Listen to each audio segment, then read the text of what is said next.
I just got my preview copy of Your Van is on Fire, a memoir by my friend Seth Walker, who's a touring musician. This book is smoking. Oh, and look, it's edited by yours truly. It's got essays and stories from the road. There's poetry, all accompanied by Seth's fabulous artwork, and a fabulous book design by Benjamin Rumble. Get your copy, SethWalker.com. There you are. Hi, Jamie. It's Oh nice to meet you in person, so sort excited. of. So excited to see you, Leslie. Yeah, likewise. How are you today? I'm so great today. It's a beautiful day after yesterday's storms Yes. and rain and all of that. So I'm actually looking forward to getting out in the sunshine a little bit later this afternoon. Absolutely, Leslie. Yeah. Oh my God. But really, such an honor to have you on the show, Leslie. Oh. I haven't been in this town long at all. I mean, I'm new, but certain things have become clear, Leslie. One of them is that certain people are the creative DNA that inspires, that pushes other creatives, and in turns makes the city more human, and more conscious. Yeah. And honestly, Exhibit A is you. Oh, Absolutely, thank you. you're a leader in the community, in values, in creativity, and soul, and it is just a beauty to have you here with us. Well, I am so honored to be here with you, and I'm so thrilled that you're based in Nashville now. That's amazing, and what a transition for you. Yeah, the weather has been interesting because, like you said, I mean, yesterday for the audience, we're recording this in late January. Yesterday there was like crazy thunderstorms, and today it's like beautiful. Yeah. Nashville will do that. Middle Tennessee weather is definitely crazy, but we're so glad that you're here and that you've brought your creative talents to us, to our town. So there's going to be a lot of synergy happening, I think. Cool. Yeah, we're glad to have you. Welcome to Nashville. Thank you so much, Leslie. And professionally, to introduce you to my audience, you're a poet, you're an essayist, you're an editor, you've taught literature, writing classes. You came into our radar, obviously, because one of our guests, Seth Walker, one of our great guests during the holiday season, great singer, songwriter, and his memoir, by the way, Your Van is on Fire. The hard copy is now on sale. Like it just dropped yesterday. Yeah. Exactly. He's sending out some, and the paperback as well. I think is being sent out. So absolutely. So it's happening, and it was a wonderful project. It was so exciting, and it was almost like the universe put Seth and I in each other's paths to make that book happen. It was really a magic. Because Seth alluded to that. He said that that you are the one that said, Seth, there's something here. There's some potential here. So what did you see that he hadn't seen? Well, so I had become a fan of Seth Walker's music when he moved in right across the street from me a couple years back, and we had the Nashville handshake, which means passing off a CD. So he gave me his CD, and I just instantly dug his vibe. And then he was not around that much because he was touring. That man is a road warrior. He's a true troubadour. But whenever he was back in town and we had time to hang or talk, we would. And he loved to talk about books and literature and poetry. And then the pandemic hit, and Seth was his touring schedule. It just put the kibosh on his touring schedule. So he started. He had been writing, and he was always a magnificent storyteller. He would tell us these. He would, whenever we were hanging out socially, he would just tell these great stories from the road and funny. And my husband and I would always say, "You should write these down, Seth. These are great stories." And so he took that advice to heart, and he started writing them down. And he'd text me and say, "I got something. Can I show it to you?" And he'd come over, so he started sharing some essays with me that he had written and some poems. And I said, after a little while, after a few weeks of this going back and forth, I said, "I think you've got a project here, Seth." And he dug in. He, you Amazing. know, and I've said that to other people who have shared creative work with me, and sometimes they take it to heart, but never in the way I saw Seth just sort of go right there, you Right. know, and that became his focus for months. You know, he worked on the project. Um, you know, he started it in March, you know, when the pandemic hit, and we got serious about it a couple months later, and then by the fall he had a real book. Amazing. I love Yeah. that. I love it. I love it. I love it. So, there's so many things that I want to talk to you about, so many directions, but let me ask you about your early life, Leslie, because the beginnings of such a unique individual, right? You were born in your upbringing in New York, right? In That's Socrates, in Socrates. Saugerties, yeah, a tiny little town in upstate New York next to Woodstock. Nice. So yeah, and you know, it was just a river town, a decrepit river town, a post-industrial river town Yeah. when I was growing up there. Now it's a very cute little getaway place. New York City discovered it Like a bed and sometime in the breakfast kind of thing 90s. now. Yeah, yeah, yeah. And so Gotcha. now whenever I go home, all the shops that had been on Main Street that were just sort of, you know, ordinary shops or empty storefronts, they're all cute boutiques now and restaurants and bookshops. It's very exciting to see the That's town have great. transformed that way. And were you always surrounded by books, like maybe from your parents, say, or in your household?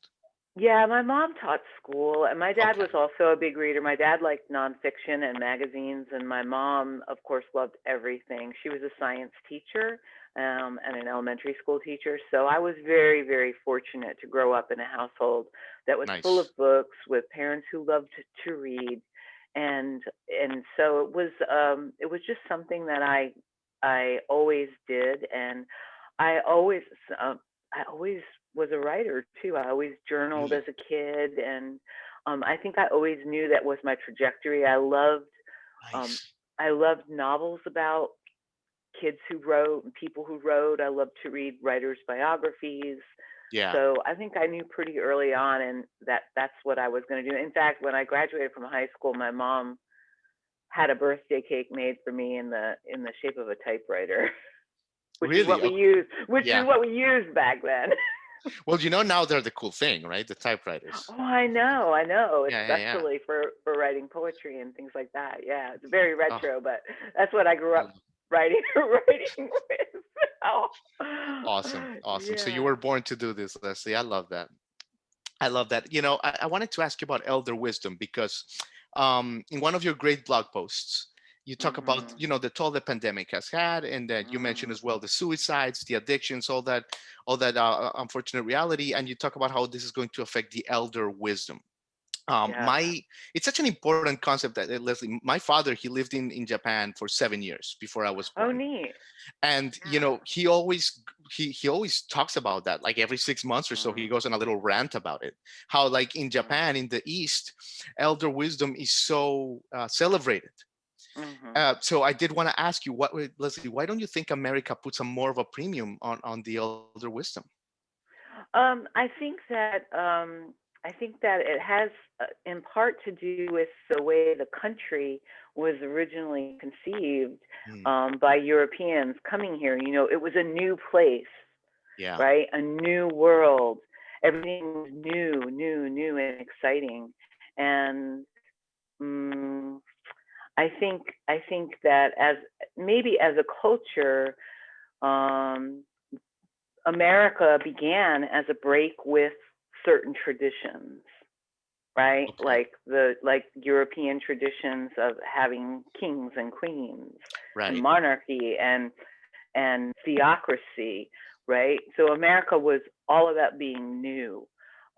But I think that as we sort of settle into our um, identity as Americans and start to feel a sense of history, we're turning we crave it. We're turning to elder wisdom. Hmm. There's a lot of interest in the first peoples who lived here in indigenous culture, Yeah. you know, and I think that there is a lot of interest in creating communities where old people and young people live together, and we're seeing more families as well, extended families, having grandparents living with parents and grandchildren all Right. together, and um, so I think we will get there eventually. That's cool. That's cool. Yeah. That's a good concept that we're evolving in that regard. That's nice to I hear. hope so. I hope Mhm. so. I hope so. I mean, I really do think people crave it. Yeah, yeah, absolutely. Absolutely, Leslie. Another thing that I wanted to ask you, I mean, I've been like kind of like vibing with the city, and I find it, Nashville is so unique, and because of its creativity, but Mhm.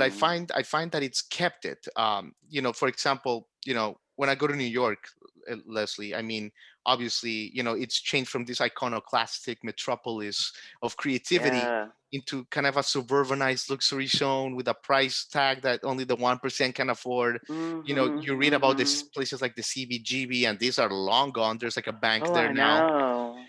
Why do you think that Nashville has been able to keep this essence, Leslie? It's amazing. Yeah, and I think we have to work hard to keep it. But I think part of it is that the creativity here in Nashville, especially the creativity that's based around the music industry, is part of the economic engine of this city. I mean, Yeah, it's so much part of the city's identity, right. and the city can't exist as Nashville per se without its artists. They're True. so intertwined. I do think Nashville is troubled though by that tension, right? Mm, I mean, we are dealing with overdevelopment in some yeah. places. We're dealing with, like I live in East Nashville, and I couldn't afford to buy the house that I live in now. My husband and I bought this place 11, 12 years ago, and now to move here as a working artist now, I think is more difficult, in terms of affordability than Yeah. it was even a decade ago. So we're seeing some of that same creep, and part of that is that there's a real lot of pressure on the short-term rental market, Sure. creating Airbnbs, and a lot of the current building rush is to get up condos and things like that that can be then turned for profit. Right. Um, Right. and flipping houses for profit and things like that. So yeah, it's kind of, you can see Nashville sort of going through some growing pains around that, and I think it's so important that we keep an eye on maintaining affordable housing within the city, especially for cultivating our creative community, because Yeah. that's what makes Nashville the city it is Right. so Right. so profoundly. Right, right. Yeah, everyone said, I mean, I come from a place that is the opposite, right? Its identity is that it has no identity, which is Miami, and and where they'll raffle history for the biggest land bidder, the largest tower. So for me, it's like all this is gain, right? But everyone Right, says like where you moved, I lived in the Gulch. They said that used to be like nothing. So yeah, right, so people do used right. to say that, right? Absolutely, Leslie. Yeah, and I think Miami. I think when people think of it now, though, I think one of the one of the beauties of the city, I think, has been the Hispanic, the Latino culture there, and that has really, I think, given Miami an identity that it maybe didn't have True. once upon a time. So I Right. think, I think it's just every city has its identity. That identity shifts a little bit over Mhm. time, depending on the demographic of the city. Yeah. Um, but yeah, Nashville historically has been a very creative town. Oh my God, this is so. I love talking to you. But yeah, Leslie, there's so many beautiful writings of yours online, and I encourage people to just kind of like Google and dig in. There's all sorts of Thanks. stuff. With the East Nashvillian, you write about food sustainability, like a gorgeous song. A father and son's beautiful bond making leather in Austin. I mean, so much. I can go on and on. But what struck to me, and I said, okay, I want to ask you, and left me thinking after was, Sojourn and Stardust, right? You know, Yes. it teaches, it teaches us the question, what if the tears that flow in our lives are tears of grace? To be thankful for all. Mm, That's kind of like what I thought of it. Like through it, you teach us a very important question. Life is not happening to us; it's happening for us, Leslie. And it just gave me, like, just reading that blog. I thank just kept thinking, you. like, wow, like even now in the hardest of times, just to give thanks for this magnificent life, full of all these feelings, right? The rain, the snow, the reflection on the car window. So I wanted to, so I wanted to thank you because you made me like feel stuff, Leslie, through this blog. First of Oh, all, like thank really, it you. was very emotional. And yeah, so as a human being, thank you. And how was this shift like for you, Leslie? With all these challenges that maybe got thrown at you like 3 years ago, that you made it like a tool for growth instead of like being something that made you say, oh, why is this happening to me? You said, you know what, I'm going to use this for growth and for expansion. Well, and that's actually a situation that came from some elder wisdom. When I became ill with stage 4 cancer, I had the good fortune through a mutual friend to become connected with another patient who was a little bit older than me and had been diagnosed some years before and had actually lived a long time with the Mm, illness. yeah. She called me out of the blue and basically said to me on the phone, you can live with this disease. You don't have to die of this disease. You live with it. And those words have just continued to inspire me. Absolutely. Um, so that's sort of that's sort of how I try to approach the blog, is that, I could get up every day and go, oh, my life is terrible. Oh, I have to think about keeping my cancer in check. I've lived with cancer. It's trying to kill me. Like I could get so negative, or I could get Right. negative about the pandemic or the political situation or anything. I mean, it's very easy to slip into a negative loop, right? Yeah. But you can stop it instantly if you find one thing to be grateful for, even just Exactly. the way the light looks in the backyard today that Exactly. I didn't get to see yesterday. Exactly. Yeah. So, yeah. Yeah. Yeah. By the way, I'm just really grateful right now to be talking to you, Leslie. I just feel compelled to say that. Like Right, yeah. exactly, Yeah, exactly, it's like a exactly. beautiful thing. Let Yeah. me ask, you're so generous with your time, Leslie. Let me ask you about teaching, because it seems like Hmm. you're a wonderful teacher. You've taught in Tennessee and in a bunch of universities, different programs. But like you can find comments from students and faculty saying Leslie is unbelievable. She changed my life. She pushed me to go in a direction where I am now. It's incredible. So I have to ask you about teaching. What sparks the joy in you in teaching that makes it so authentic? Oh, I think for me, the teaching has always been able to have that personal connection with students, Yeah. and to see them struggle as they try to transform their lives, and to see them emerge, into um, these accomplished, confident people. Probably my favorite thing is helping students to tell their stories, and sometimes helping them to discover their stories they didn't even know they had, and then Wow. to be able Yeah. to tell those stories. I think of narrative or story as really our greatest natural resource, and I think it's Hmm. so important um, for people to be able to share those stories. Yeah. It's what makes us so human, and it's what connects us to one another as human beings, and it's how we share our wisdom and our joy and our sorrow. It's how we lift Beautiful. each other up. Beautiful. Beautiful, Leslie. Yeah. Wow. What a great chat. Uh, Let me ask you one question and I'll let you go. What are you reading right now? What can you recommend us? Like people listening to this and starting with me, like, maybe a fiction and a nonfiction books. What should we be reading right now? Yeah. Um, I am.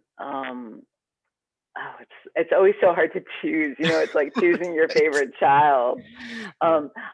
What I really hope is that if people did not hear Amanda Gorman's poem for the presidential inauguration, they should Google that and check that out.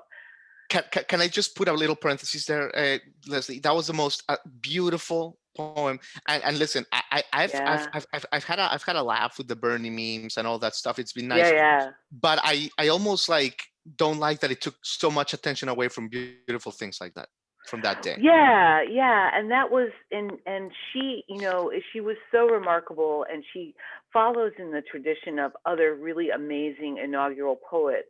So I think, sort of in a timely way, folks should have a look at Yeah. Richard Blanco, who did the inaugural poem Oh, for nice. President Obama. Also Elizabeth Alexander, and I think those three inaugural poets together would be so worth reading. Okay. And so I would recommend reading those poets. Wonderful. Um, yeah. Cool. And for nonfiction, um, this is going to sound strange, but I read a book called The Emperor of All Maladies, which became a PBS show, and Nice. it's a biography of cancer. And you would never think Ooh. that's how the author approached it. Like, I'm going to write a biography, a history of cancer, and it's a history of cancer and cancer treatment. Okay. So I know that's a strange recommendation, but it was absolutely fascinating. And then for fiction, um, I really loved Richard Powers' novel Overstory, Right. which has kind of an environmental theme. Yeah. Yeah. Yeah, and I that's love been it. one of, yeah, yeah. So and it's a long read, but I loved it. I love it. I love it. Leslie Yeah. LaChance. Wow, what an honor. Thank you so much for your time, Leslie. I mean, listen, you're gonna be a friend of the show. I feel like, you know, if you Yeah. will grace us with your presence every few months or so, like I think there's so much we can talk about. What a joy. Well, let me know, because you know, we could do like a curated poetry series or something Oh, like that'll be that if you amazing. wanted to Yeah, do that. So that'll be yeah, I'd awesome. be that we could. I know a lot of there's so many great poets living here in Nashville, and I can send you recommendations. But it's Wonderful. a very, very vibrant um, poetry community here, literary community as a whole. I mean, I Absolutely. mean, fiction writers. We have writers who write these hysterical novels, and just really, really great stuff happening. I love it. I love it, Leslie. Well, have a great rest of your day, and thank you so much for connecting with Thank us. you. Thanks for Appreciate it. having me, All Jamie. I right, appreciate Leslie. it. Take All right. care. Bye. Ciao.